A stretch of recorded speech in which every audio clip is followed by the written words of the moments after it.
በሰሞኑን በሚዲያ ላይ የሚሰልሙ በሰሞኑን ከኩፍር ወደ እስልምና የሚመጡ ብዙ ነን ሙስሊም የሆኑ ሰዎች እስልምናን ሲቀበሉ ሙስሊሞች አረኩም። ሰላም አለይኩም ወራህመቱላሂ ወበረካቱ።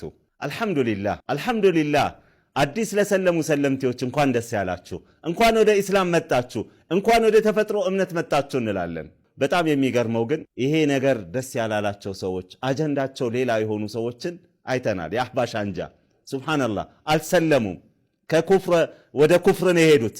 ሙስሊሞችን የማክፈር አባዚያቸው ይሄው ፍንትው ብሎ እየወጣ ነው። ሱብሃንአላህ ወደ ቂብላ ላኢላሃ ኢላላህ ያለን ሰው አልሰለመም።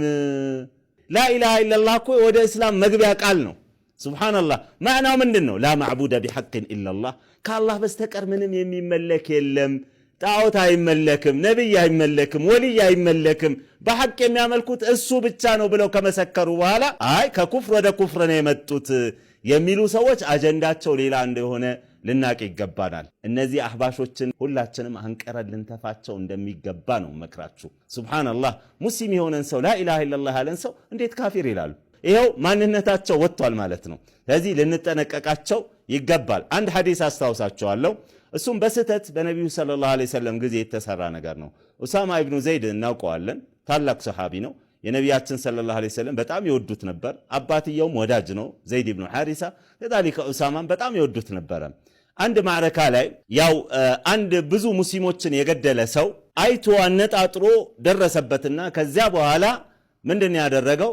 ልክ ሊገለው ሰይፉን ሲያወጣ ያ ሰውዬ ላኢላሃ ኢላላህ ሙሐመዱር ረሱሉላህ አለ። ላኢላሃ ኢላላህ አለ። የዚህን ሰዓት ላይ አልተወውም፣ ገደለው። ይህ ነገር ወደ ነቢያችን ሰለላሁ ዐለይሂ ወሰለም ደረሰ።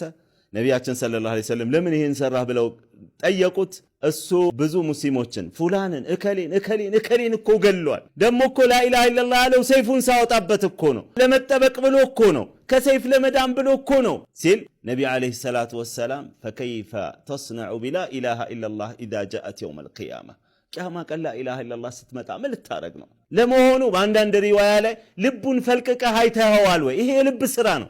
እኛ የምንከተለው ቃል አላህ ወቃለ ረሱሉሁ ወቃለ ሰሓባ፣ ይሄ ነው ዒልም የሚባል። አቅልን ተከትሎ ይሄኛውም ይሄ አይገባውም እንደዚህ አይደለም እያሉ ከአላህ የበለጠ ስለ አላህ እናቃለን የሚሉ ሰዎች አህል ሱና ወል ጀማዓ ለአላህ የሚያሰብቱትን የሚያረጋግጡትን ነገር ማስበት የማይፈልጉ ሰዎች በል እንዲያውም ትክክለኛውን ነገር ያጸደቁትን ካፊር ናቸው የሚሉ በአንደበታቸው የሚናገሩ ሰዎች በዝተዋል።